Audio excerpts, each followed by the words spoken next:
If your big goal is that lifestyle to grow your business, to impact more people, whatever it is, if that becomes the forefront, then this stuff that happens becomes minimized, because you have a reason that you're going through this problem. If you don't have a full purpose or a focus on the purpose, then there is no reason to have this problem. It's like if you're in a marriage, if you're fully committed in your marriage and you have a problem, you don't run, you friggin' figure it out, because you have this big vow that you've committed to, even though it could be challenging. That your first intent is not to run, your first intent is to solve the problem. What's going on, everybody, and welcome to Legacy's Journey, where we talk about creating what outlives you.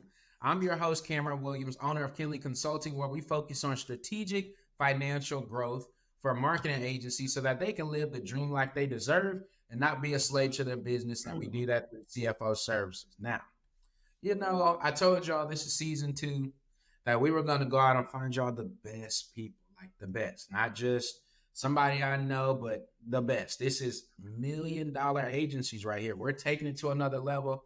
And so, I had to put out some feelers, and I had somebody reach out and they were like, hey, if you don't mind, let's rock it. Let's do it. So I'm like, all right, we talked a little bit and I'm like, oh, this is going to be fun. So I'm introducing to you the infamous Gary C. What's up, Cameron? Good to be here, man. This is going to be fire. Let's do it. All right, so let's just start with something super easy. Tell them your name, business name, how long you've been in business, and then we'll jump into it. It's Gary Coxe with an E at the end, Coxe. I'm a business consultant. I basically work with high-level entrepreneurs to show them how to do six-figure salaries or more instead of a year in one event or one day. And I've been doing this, I don't even know how long. I'm over 30 years, I guess, in business. I started my first business at 11, my second at 15. So I've been at it a little while. Okay. All right. So let's jump into it then. So it's interesting that you say that you started your first business at 11. So what was your relationship with money like growing up? Because we've seen that it's basically two routes, right? There's the person who's like, hey, my parents had plenty, so money was never a struggle. So I never had any bad thoughts or feelings about it. And then there's the people who are like, money was super tight. I knew not to ask my parents, the whole nine. So which category did you fall into? Kind of maybe in the middle, but at the bottom part. I guess my relationship with money, and I'll maybe get into that later on, because I was born and raised in a cult. So that's a whole nother story for you. So my relationship to money is, rich is not a good word at that time. Wealth is not a good word, and you have to work hard for it. So I'm a firm believer. I don't like to do hard work, but I don't mind working hard for my goals and my dreams. Gotcha. Okay. Now you say you start the business at 11 and had another one at 15. Do you remember, like, what was your first sale like? Did that first sale make you feel like, I can do this?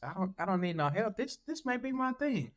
Or was it like, no, it was a good thing. In fact, I remember, because I was making, when I started my second business at 15, shortly after that, I was making over $100,000 a year. And here's where the pivot point came. I'll never forget this, Cameron. I used to sell jewelry. I was a jeweler. I started my own jewelry business. And in high school back then, and you can still do it today, you can go to work part-time and go to school part-time, right?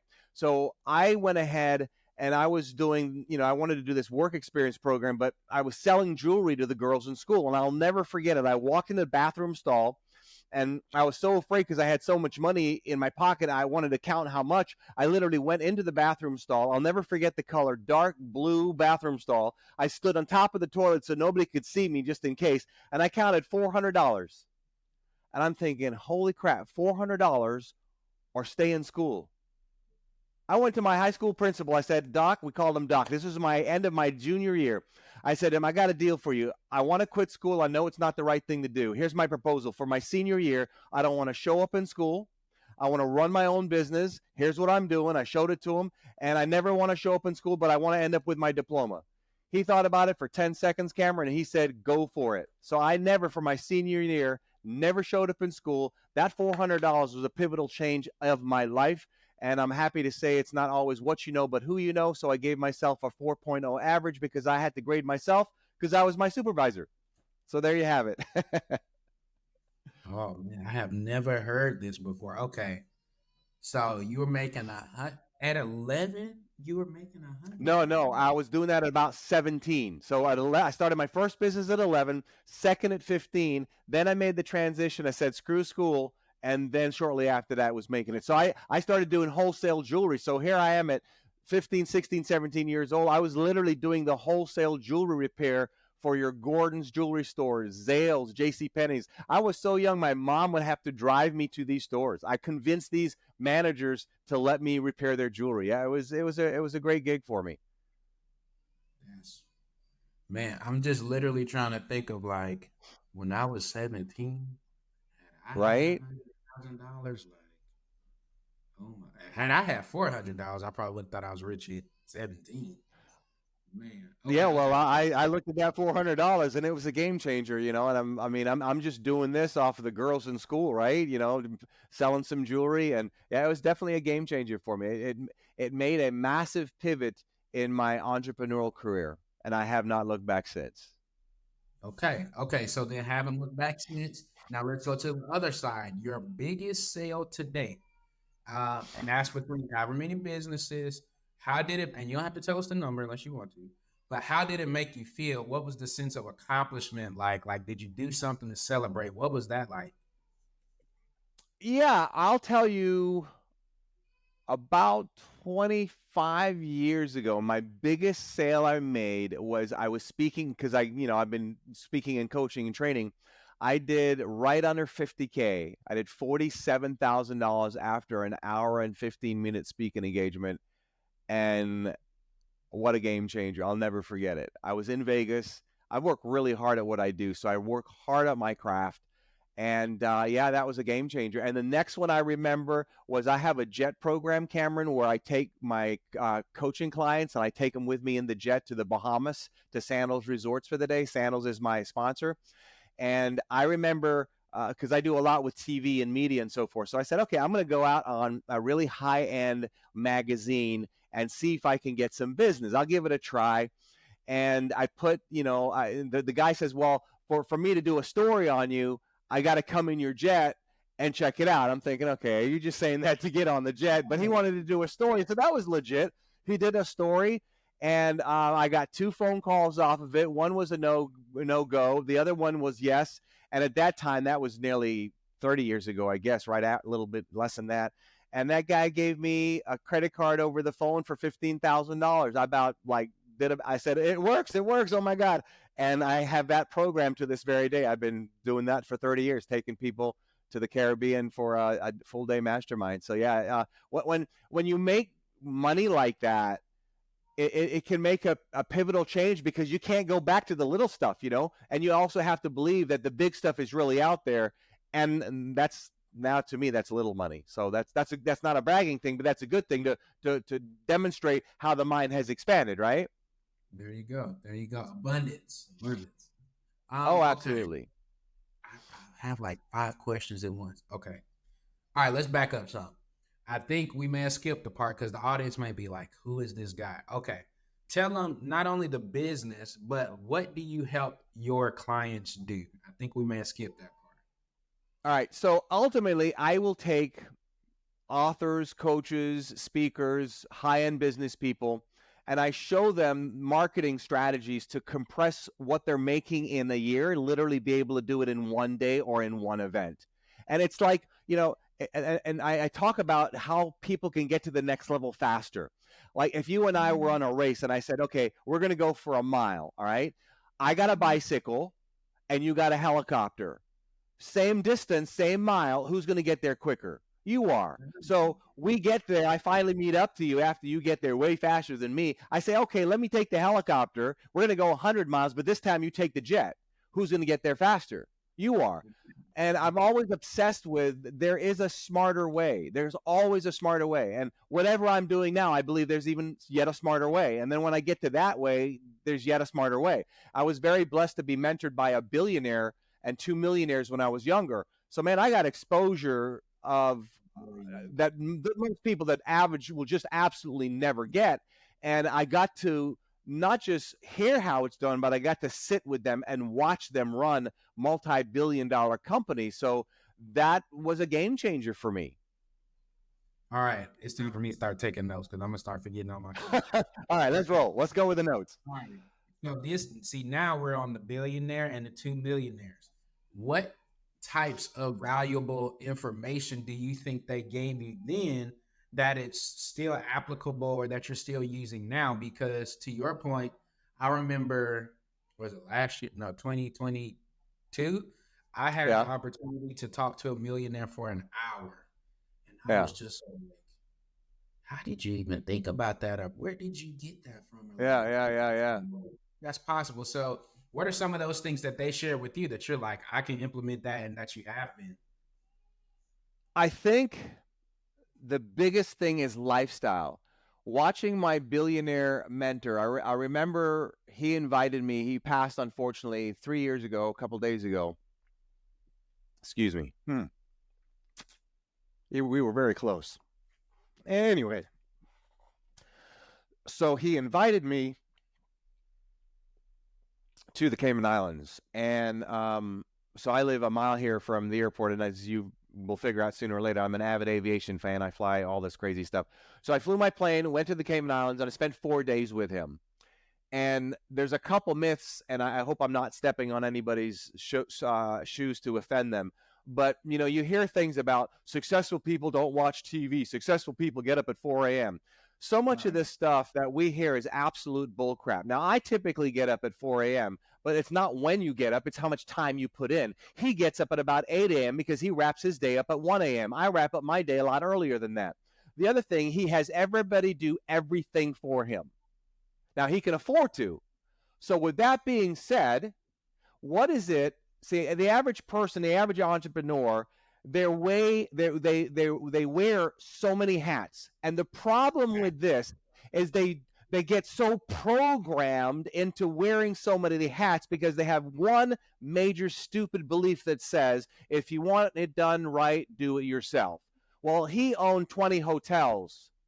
Now, if he wanted it done right, he has other people do it, knowing some of them are just going to friggin' screw up. So you have to learn to let go. So what you need to do is you have to have a clear, big vision for your business, and it should include lifestyle. So which means when you get to another level financially, you take that income and you buy somebody to take off a hat. So now you have a better lifestyle. So every move I make is always designed make my next chess move to take off another hat until I'm only wearing the hats that I love to wear, not only love, but I'm really, really good at wearing. I hate managing people. That's just not my thing. I know that. So I want to implement other people to do that. I love marketing and marketing strategies. That's where I want to stay in. I love entertaining my guests in I pick them up in the helicopter, take him in the jet. So he knows what he's good at, and he does not lift a finger because he has other people do it for him. So I encourage people to do that. And what happens is when you're young as an entrepreneur, you could be 50 and young and just get started, you have typically more time than you do money, Cameron, as we all know. And what happens is if you're not careful, you'll develop a lot of really bad habits because you're doing so much, which you have no choice to do. You have no choice if you want success, but you're creating bad habits, which means you're doing everything and you're a lot better at everything because you've been doing it longer than when you bring somebody, you micromanage them. And if you're the micromanaging type, then you end up hiring people that need micromanaging and you're still wearing the hats. You're just giving them back, taking them back and forth, back and forth, back and forth. And you're really not getting to the next level. But if you ultimately think about lifestyle, what are the changes that I can make consistently to have a better lifestyle? Then define what a better lifestyle is. I mean, most people pump their gas. Why not have somebody do it for you? Just little things like that. Like you go and get your haircut. Why not have somebody get to the level where you can pay somebody to come to you on a regular basis? It will save you and buy you time. The reason I spend money flying helicopters and jets and airplanes is because I've created the value in my time that it's more valuable for me to spend $3,000 an hour on a jet and use that time and buy that time. So that's what I learned. And that's how I live my life. Great. Okay. I got like 4 notes. You have to learn to let go. Is one of the things you said. You You can't got and try to learn to let go. Let me interrupt you if you don't mind. Learn to let go, knowing that mistakes are going to be made. Can I give you one example? Yeah, because I mean, I'm at this stage because it's challenging. Because I'm like, Oh, please do it right. Please do it no doubt. So I'll give you an example. I'll never forget this. I had an airplane, and I had a young gentleman who was co-piloting with me. And typically, when I land the airplane, Cameron, I always am involved in putting the airplane in the hangar and managing that because obviously, you got to make sure the wing goes in and hit something. So I remember consciously, intentionally saying, "Okay, this is the day that one of my millionaire mentors. He really made an emphasis to me to you just got to let go. Just let other people do things." So I said consciously, "Okay, here's what I'm going to do. I'm going to let you just put the airplane in, and I'm going to go to the office." So that bought me 15 minutes. I get a phone call 15 minutes later. Gary, I just run the tug into the nose of the airplane. Now, I really wasn't that upset. And the reason being is no, I really wasn't. I knew. In fact, I just had another airplane of mine just 2 months ago. Somebody ran the airplane into the hangar, the tail of the airplane. That was $15,000. I never got upset because I understand that for me to get to the next level, my time is so valuable. I have no choice but to let go. Well, I do have a choice, but I choose to let go, knowing that mistakes are going to be made. And when he told me about it, I was bothered by it, but I didn't chew him out. I didn't cuss. It's just part of the process. And when you get to that point, what happens is more problems will happen. You'll make more money, but with the right mindset, you will deal with it so much better. So I get that. I just got a phone call right now. I have a trip. I got to go take my clients to the Bahamas on Monday. I just got a text right before you and I started chatting saying the airplane I needed to go down is no longer available. That's a big problem. So now I've got, but here's my mindset. My mindset is, what if something better comes along that I'm not even aware of? That's where I'm at right now. So when I'm finished our conversation, I have to be driven somewhere, and then I'm going to be, solving problems with somebody on my team. Mm-hmm. It's so much in that. Man.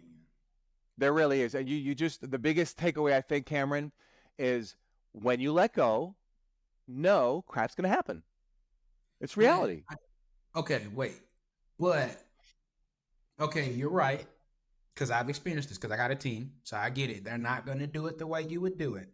But the how do you maybe reconcile like Cameron, they're gonna make the wrong journal entry or they're gonna forget to do whatever.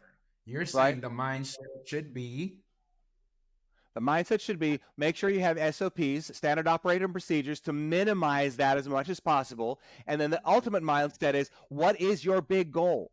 If you forget your big goal, then this problem will be bigger because you don't have that big goal. If your big goal is that lifestyle to grow your business, to impact more people, whatever it is, if that becomes the forefront, then this stuff that happens becomes minimized because you have a reason that you're going through this problem. If you don't have a full purpose or a focus on the purpose, then there is no reason to have this problem. It's like if you're in a marriage, if you're fully committed in your marriage and you have a problem, you don't run, you friggin' figure it out because you have this big vow that you've committed to, even though it could be challenging. You don't, that your first intent is not to run, your first intent is to solve the problem.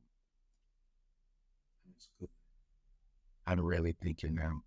Because to your okay, in other words, it's about the bigger picture. If the bigger picture is I need to go out here and grow so that I can help more people, well,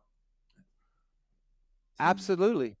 okay, wait. So you have 100%. more But the control. moment you start forgetting that, the moment you start forgetting that, then it's not willing to pay. You're not willing to, you won't at the moment be as willing to pay the price for those problems. Okay, wait. Right, because you're getting distracted by the little thing. 100%. Then they're no longer little if it's on the big picture, right? This is so, me and my wife were kind of talking about this in regards to parenting. So this is a very applicable skill. Okay, For wait, let's sure. keep going.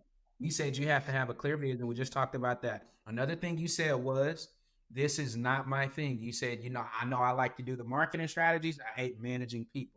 How crucial is it to be self aware to be able to even get to that statement? It's everything. I mean, I tell my people, some of them, there's some people that I have to manage in my team. I say, this is just not my thing until we transfer. We have an acting CEO right now, right? But I mean, without awareness, you cannot interrupt the problem. So here's what awareness is. Awareness is, here's a situation, and then now the awareness causes you to interrupt the problem to figure out how you want to respond. Without awareness, you have a situation, then you respond. With awareness, you have a situation. You are allowed now a pause to figure out what the response will be. That's what awareness will give you. This is so good. Okay, I'm sorry. You know how, you can be a fan when you listening to people. You like, dang, Yeah. they killing it right now. Okay, let's stay focused. Yeah, it's not my first rodeo, is it, baby? Like, this is so good. Because I think, right, like to backtrack some, to Yeah. your point, you start with, like, I'll use myself, right? So I started this Okay. 5.5 years ago. And like you said, I got to do the marketing, the sales, the Yeah. HR. I got to fulfill the actual service. I got to Sure. go, set up the billing and the tech. And like Yeah, you said, yeah. as you grow, it's hard to let go because, like you said, you start with the bad habit of doing it all. Sure. So letting it go is painful because you're like, if I let you do this, are you gonna be able to complete it the same way? And watch this. If you're not careful, without the right mindset, and they screw up, your brain will validate that move that you made was not a good move. See, I told you so. I knew they would screw up. So what do you do now? Now you stay there even longer. Versus, you should be focused on the outcome. Because have you read Clockwork by Mike Michalowicz? Have not. Basically, in so many words, you teach your team to focus on the outcomes, not a task list. If the name of the game is finish the project, you need to do whatever you need to do to finish the project, not come to me, hey, I reconcile the books. What do I do now? Hey, I hit the save button. It's two different modes. And like you said, you got to be okay with that 80-20 principle. It's going to be 100%. See? I'm obsessed with that rule. But it's so hard. And I wonder, what does that say from a psychological standpoint? To your point, like, if you can't let it go that this person made a mistake or they're not doing it up to your standard, I just wonder, what does that really say? Like, is that related to something that happened, or that's a different combo? It is, and we could have that conversation later, but 100%. 100%. Okay. I want to stick here with these mentors. How important do you think that mentorship at a level higher than you? Not like I've been in business for 5 years, let me go find somebody else at 5 years, but somebody who's way ahead. What is the importance of that for the marketing agency or that newer owner that's under 10 years, still scaling, but what is the importance of that? You're stupid not to do it. Proximity is power. There's no question about it. Your network is your net worth. I was talking to a new friend, if you will, of mine, and I was talking to him about numbers, and he's looking at me like his mouth is hanging out. And I said to him, the people I hang around with, when we talk 50 million, we talk 100 million, it's no big deal. And your mouth is hanging over at 120,000.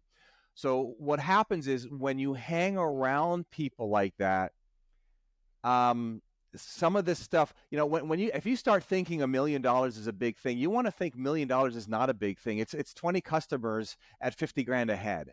That's what $1 million is. It's a $20 book sold 50,000 times, and there's 8 billion people on this planet. So when you're around people like this, look, here's the thing: we're the sum total of everything that we've ever experienced from the day that we were born to this very moment.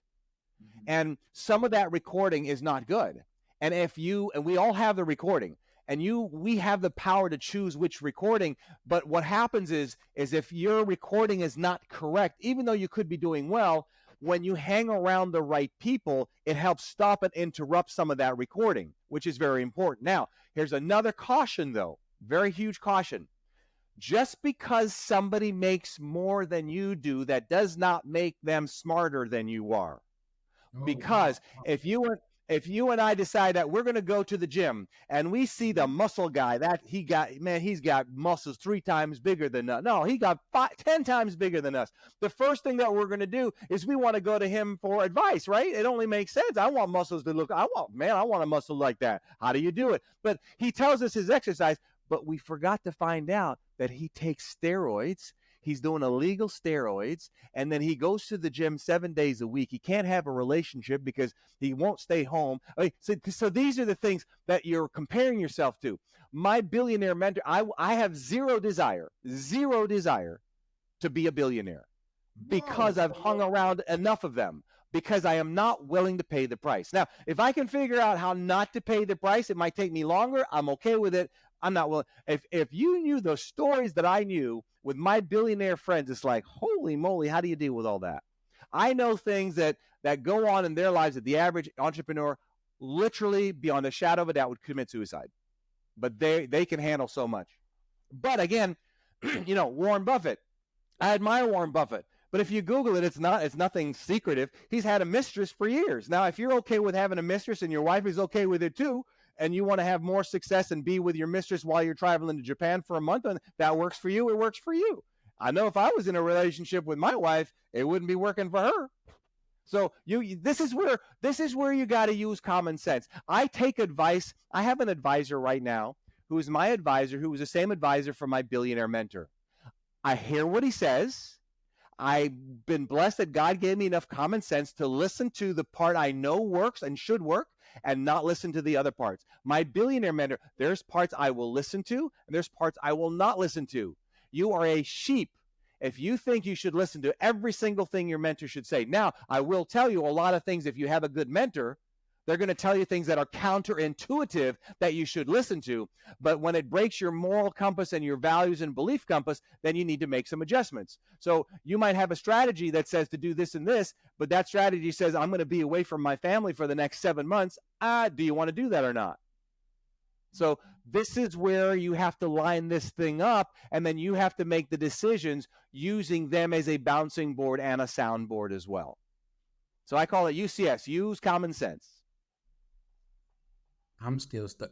I guess you don't hear people say like, oh, I would never try to be a billionaire, because everybody, for the love of money, oh yeah, look, I want to make as much as I can. But I think that's a very solid point of, do you want to pay that cost? See, here's the thing. A lot of people try to make money for the sake of making money. And what happens sooner or later, you'll get burned out, or you'll lose your purpose, or your customers will figure it out really quickly. So how do you tell the difference between an entrepreneur or a business or an entity that's more so important for your money than you as a customer? Here's the measuring rod right here. You will find that when somebody wants your business, they're really proactive at getting in touch with you and reaching out. But once they get your money, what happens thereafter when there's a problem or a question? Are they that proactive? They're not that proactive. Most of them are not. Okay, while you're figuring that out, I got plenty of notes to review just because you said that. All right. He said, without awareness, you can't interrupt the problem. And I think that's super important, because if you don't even know what it is to fix, then there's no way that you can understand what to get better, what to improve, what to even spend time to work on. He said your network is your net worth, aka the people that you have around you are always the ones that will influence you, and you'll learn through osmosis. So I think that's super crucial to talk about. He also is getting into that we should be as proactive and as excited and all that follow-up that you get into when you're trying to sign the client. You better have that same energy once you do sign them. Don't just treat them like money, because the client can tell that. So if it's your mission or your values to serve, then make sure you're serving nonstop throughout the process, not just to get them signed, but after you sign them, what are you going to do then? Are you just going to kick them to the curb because we got the money now? Or are you going to have that same energy in order to be able to do that? You got me now? There we go. All right. You were in, I think, swarm them. I think it had a bad battery. All right. Swarm them. 2 bad batteries. All right. Yeah, swarm them. So what that means is, as you were just saying, it means to have the mentality and the attitude. Like, if you truly care about your customers and your clients, you are going to reach out to them as opposed to delay. So when we have a situation where a client has a question, I'm trying to adjust you here on my computer screen so I can see you okay. So when we have a client with a question, we just try to do whatever we can to swarm them and get it solved. That doesn't mean they're always right, because the customer is not always right. They're always king, but they're not always right. Thanks. Okay, wait. So, do you think that you can take that same approach at scale though? Because you can do that when you got 20 clients. Can you do that when you have 100 or 500? He has 15,000 employees. You can scale it. It's scaled in the training. So you're talking now getting into culture. Oh, that's exactly what it is. That you couldn't have picked a smarter word. So then, if you're hiring people that aren't in tune and naturally happy and like to care for people and to serve them and nurturing, and they don't get that mindset, you may, and if that's the position that you're wanting them to be in, you better find somebody else. I just recently got rid of a person last year because they're just rude.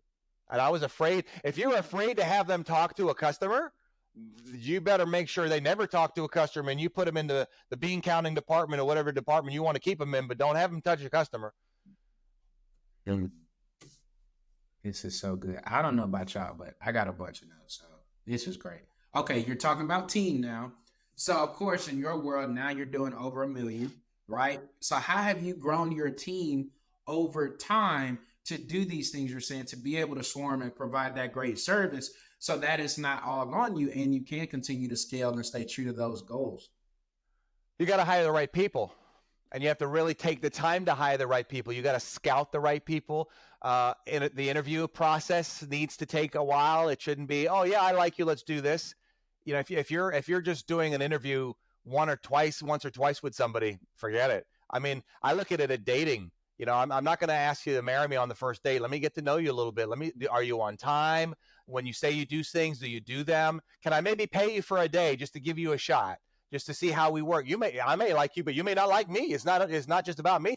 You may not like the whole company. You may not like some of the people. So when we start bringing somebody on, not that it matters, everybody doesn't have to like everybody, but we'd like them to. But when you get bigger, that's not going to happen. But if you're smaller, get people to meet each other and see what they think about the person and so on. And let the other people that you're thinking about bringing them on, let them see what kind of culture you are, what kind of culture you have. Let them see your other people. Do you think you can do that nowadays with us being mainly virtual? Because a lot of people aren't in the same office building. A lot of teams are virtual. Oh yeah. Yeah, one of my pet peeves is, I want you to be on time. If you're on time, you're late, right? My time is really, really, really, really valuable. So if you tell me you're going to email me by the end of the day, and the end of the day comes and it's 2 days later, you're not emailing me, I that might be a red flag. If you say that you're going to create a design and it's going to be available at a certain time and it's not, are you going to be able to meet my deadlines? So there's certain things. I have a litmus test. It's like if you go out on a date, whether you realize it or not, I'm putting them through hoops. I'm purposely doing things to see how they respond. Okay, and mind you, how many team members do you have? I am very small. We vary between 5 and 6. Okay, so he's telling. But keep in mind, Warren Buffett only has 21-ish. Just get good people. You don't have to have a huge amount, but if you have great team members, that can take the place of 2, 3, 4 employees just because they're great at what they do. Okay. And some we have that would be full-time, and some we have contracted. So it just depends on what your needs are. And then you take those contracted ones and bring them in full-time. Okay. I like this. Treat it like a date, multiple touch points, put them in scenarios to see what they're really made of. I agree. I feel it. I remember one day I did a speaking engagement in, I think it was Baton Rouge, Louisiana. I think it was Baton Rouge.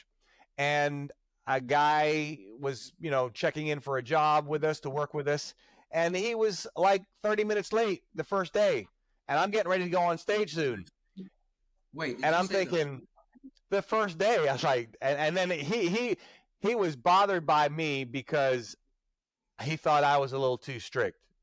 Okay, bye. I didn't even have time for that. Here's the thing. I don't mind problems. They're going to happen. But when it's like when you go to Disney or you go to a play on Broadway, the time to make mistakes is during the rehearsals, not when the curtain opens. That's not the time for the mistakes. So I let my people know, look, I'm not into good. I'm not into great. I'm into excellence. I'm not a perfectionist, because a perfectionist, there's two types of perfectionists, one with an attitude, one without an attitude. One without an attitude is, we missed the mark, let's do better next time, but make sure we implement some plan to do better next time. All right? Then you're not all pissed off about it. But when the curtain opens, everybody's standards needs to understand the show is on. And the time to make mistakes is not now. So we have a program like with our JET program, and when we take our clients to the Bahamas, we have a debrief list. Every mistake that was made throughout the day is noted. And then before we go on our next mastermind, we all go through the debriefing list that we did, all the mistakes that were made last time, so we don't repeat the mistakes again. And we actually have a list. It's called, we get that from aviation, because after you do a flight training, you debrief and say, hey, what we did wrong, what we did right, what we could do better. So we have a debrief list after each event. And we got it down to a science because of that. I hope y'all are catching this, because it's just so much goodness here. All right, let's keep talking about money, because that's what we're focusing on. Earlier, you said that, or we know that money is important. So how is your current CFO or accountant helping you to grow your business? Like, are there some cool things they may be doing or suggesting to help you to continue to stay on that path that you were referring to? To be frank with you, no. They don't give me a tremendous amount of advice. Because I've been in this so much, and I have other people I get my advice from, if you will. I definitely listen to their advice. More than anything, they just take so much off of my plate. Like I was sharing with you earlier, before we started this, I have somebody that's so good that I'm not exaggerating, I'm pushing it if I maybe take an hour for the entire month on my books. I mean, I barely lift a finger. I got a letter from the IRS. I don't even look at it. I looked at it and said, this is too much for me. I just give it to her. And she just sends me, no actions needed. Here's a Cliff Notes. It took me 10 seconds to read the email this morning, literally 10 seconds. So my whole, and the reason is, and I think for people in your industry, they need to know how to close their clients better, because the average entrepreneur are either doing their own books, or they have a family member or a really, really close friend doing it, because of one word, trust. Now, that doesn't mean they're any good at it. They just trust them. So sometimes they'd rather trust somebody who does a crappy job, and then they find out, oh my God, I owe all this money to the IRS, or, all this is not happening, whatever. With that being said, encourage your clients to learn to let go, and hopefully they're hiring you then, right? That you can be an oasis in a desert full of water of trust, because that is not what their skills should be. No entrepreneur, unless they're doing books or accountant or CPA, that should not be their strength. That just should not be their strength. And I don't waste time looking at that. Once I figured out I got somebody that I can trust, and I manage just for a couple months or so, now I don't do a thing. Okay, y'all see, when I say it, it's right. You heard it from this is, y'all heard it here. Okay, now let's do this. Not so favorite accounting or tax horror story. Oh man. Years ago, I was scared to look at the IRS paperwork, so now I give it to somebody, and then I pay the consequences. We really do some stupid things sometimes. When business is not going good, we don't want to look at our bank account. Like, that's supposed to make it better, right? That's fair. Yeah, those IRS letters get everybody scared, and they're like, Cam, what is this? All right, here you go, slightly different. What has been your best investment today? And that can be a thing, it could be an experience. What would you say, like, your best investment has been so far as a business owner? Two things. One, myself. I read 2 to 4 books every single month. And then my other investment is aviation. I spend a stupid amount of money in aviation, but I'll give you an example. Sunday, I'll take the helicopter, and I'm doing it at no charge. I'm taking 8 of my clients and flying them over the beach in the helicopter. It is one of the greatest investment PR tools. I've spent a ridiculous amount of money on it. It is what it is. I learned that from Adnan Khashoggi 30 years ago. That's when I started getting my helicopter license. Adnan Khashoggi used to be one of the wealthiest men in the world at the time. And he told a story about his dad who was standing over a marble floor, and he said to his son, you can spend money 2 ways. You can spend it quietly, or you can spend it with a bang. And he dropped a coin on the marble floor, and you could hear the coin. So at that point, I didn't have the money, but I took my credit cards. Here you go. I have credit cards literally are 30 years old. I would take my credit cards, and I went ahead and started my pilot's license as a helicopter pilot, and it's paid off today. But yeah, these are literally, I use this as a souvenir to remind myself. Here's a March 1995. Here's a 96. Anyway, I believe in investing, but those credit cards are never used for anything personal. Only business, because I got to get a return. Okay, go there real quick. Because some people, like we have some clients, and I had to have this conversation with them, where they're like, we don't want any debt. We just want to do our best to stay just cash only. And I was like, I get that no. in theory. But in reality, though, I'm going to let you take it from here because I see the Find me a billionaire that is not using or leveraging debt. Why would you not? I'll give you an example.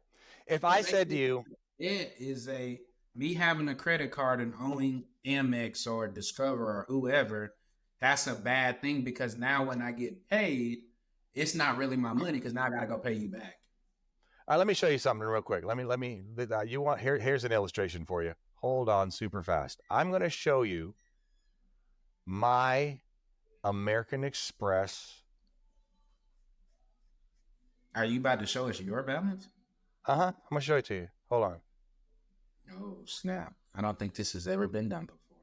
Now, I want y'all to know what he just said. Name a billionaire, he probably can say millionaire too, that doesn't leverage, not use, but leverage debt to grow or scale their business. I just want to throw that out there in case y'all missed it. And that's not this, I think, to your point, right? And going back to like when we were talking about how do we view money as a kid, you think of debt as bad, terrible, evil. I don't want to owe anybody. And he showed. Okay, here's mine. This is a small one. Can you read that? Okay. 34,000. Okay. All right, that's my bill this month. I have no idea what my interest rate is. I don't really care. I know it's loan sharking probably between 20 and 27, right? But here's the thing. If I make 200% on that investment or 70% on that investment, I'm okay paying 20%. If I said to you, look, I got $100 bill, right? And if you give me $10, I'll give you that $100 bill. That's a pretty good investment, right? But let's say you don't have $10. So you go to your friend and say, hey, man, loan me $10. He says, I'll loan you $10, but I want to charge you 100%. Is that still a good deal? Sure it is. You're paying him 100%. I'm giving you $80. You're going to make $80. So you're still getting an 80% return on your investment. But you're paying 100% to your buddy who's going to loan you $10, and you're going to pay him back another $10. So, now if I'm using this to go buy, clothes and go out and eat, and it's not business related, then that's pretty stupid. So really what you're talking about is the perception of how we utilize or leverage the debt is the problem. Sure. Like, are you the type of person that wants to pay the toll for the toll, or do you go around? I'll pay for the toll because my time is more valuable going through the toll than wasting my time trying to figure out, because I'm going to save $1.52 or something like that and drive around and waste more time figuring out where I'm going. I'm going on the toll, baby. I'm gonna spend $3,000 an hour for the jet, baby, because my time is that valuable. Because in your world, yeah, I'm spending $3,000 for this hour, but in that same hour, I made 40 grand. Exactly. But here's the thing. If you're not at that level, and a lot of people aren't, you're at the level where you can pay the toll, can't you? Pay the $2 for the toll. Get the mindset going that you would rather pay the $2, and not spend and waste your time going around in traffic. I hope y'all heard that, because I know for a fact that some agencies out here, I ain't naming no name, I ain't calling nobody, I'm just saying, Cash only, in theory, I get it. If I got it, then I'm gonna spend it. If I don't, I won't. But to get to that level, he's already telling you, you gotta leverage that debt. Okay, let's go rapid fire with these. As we wrap up, what are some things that you do to connect with the fam during the week or throughout the month? Because, like you were saying, you're not the type where I just want to work nonstop 24/7. I do want to be able to enjoy some of that family time and things of that nature. So, what do you guys do? Like, I know with us, every Saturday is pancake day, for example. Is there Oh, something that's that awesome. you guys look forward to? Again, big aviation fan. It's waste to have an empty seat in a jet or a helicopter. So I'm always going somewhere where I'm always inviting somebody to fly with me somewhere. So that's my big thing. That's my big thing. I love I I will spend money on jet fuel all day long over buying a gift because I'm just really big into memories and experiences. I think I need to introduce you to Travis because he's an aviation guy too. All right. What would you go back and tell your high school self or college self knowing everything you know today? So you've lived the same life, but like you got 5 minutes to go back in time. What would you tell them? For me, it probably enjoy the process more. Just enjoy it more because we get so wrapped up in the the immediate issues and we forget that it's a journey. It will always be a journey. It won't end. It'll always be a journey. And if you don't get that, then you hyper focus on the problems. And that's easy to do, right? Because it's just part of being human. So if you have a big picture, a big vision, and when you're 20 years old, you can't see any more than 7 years later, right? Yeah, when you're 5 years old, you can barely see next week, right? When you're 50, you can see 75. When you're 80, you can see, well, I think I'm going to die, right? So the older you get, the further out you can see. So I wish I was able to see further out when I was younger. If I could have seen, because when you're 20, you can't conceive you're going to be 60 one day or 70. You can't even get your head around that. But if I could have, I'd have played the game probably a little differently. That's good. Okay. What are two or three things that you would contribute to your success? It may be, I don't know, sauna, gym, read. I know you mentioned you read 2 to 4 books. Like, what are, if I don't do these two or three things, may be a hard day today. Uh, from a personal issue, Sure. Hey, this is your yeah, health. for me, people, I recently had an ex-girlfriend. She says you have to be on cocaine. She says you have to be, and I'm originally born and raised in Jamaica, so people that know that think I've never done a drug in my life. My mindset is so wired, and the diet that I have is crazy. My diet is so wired and set up to have me to perform at a level that most people don't think is human. Like, for example, I got 2 capsules of cayenne pepper down this morning, protein shake, sea moss. Protein shake is pretty much vegan. Most of my diet is vegan. I get up in the morning like a horse out of a gate. I go to bed. I don't need drugs. I get high on my own supply, and that makes a difference in my life. I can accomplish more. I can do more faster and quicker. I'll outrun an 18-year all day long every day. Diet and mindset. Shout out to being vegan. Shout out to sea moss. I ain't gonna say that much. All right. Now, this is a fun one. How has your definition of success changed from when you started? So maybe the 11-year-old business, 15-year-old, 17-year-old business, to now having all the experience you have. Because I know for me, it was, we just got to pay the bills. Like, we're Yeah. starting a business, pay the bills, get to zero. Versus now, it's more about, I want to invest more experiences into the kids and make sure they can enjoy something Right. they didn't have. Yeah, it's an unusual question for me because when I was in the cult, their definition of success was a little different because the end of the world is tomorrow, so there is really no definition. My definition now is that I just do what I want when I want, but more importantly, I'm obsessed with giving more because I've had people help me in the past. So I'm obsessed with I like making major differences in people's lives that I get connected to. That's a big thing for me. Woo. All right, this is the end of the episode. This was a lot of goodness. All right, this is your time right here. Tell us again Who do you work with? How can they reach you? How can they get in touch with you? Where can they connect with you or get in contact with you? This is your space to do all of that. So you got the floor. I appreciate that. They can go to GaryCoxe.com, COXE, GaryCoxe.com. That's also my IG handle. Myself and my team are very active on Instagram, also YouTube, but Instagram heavily active.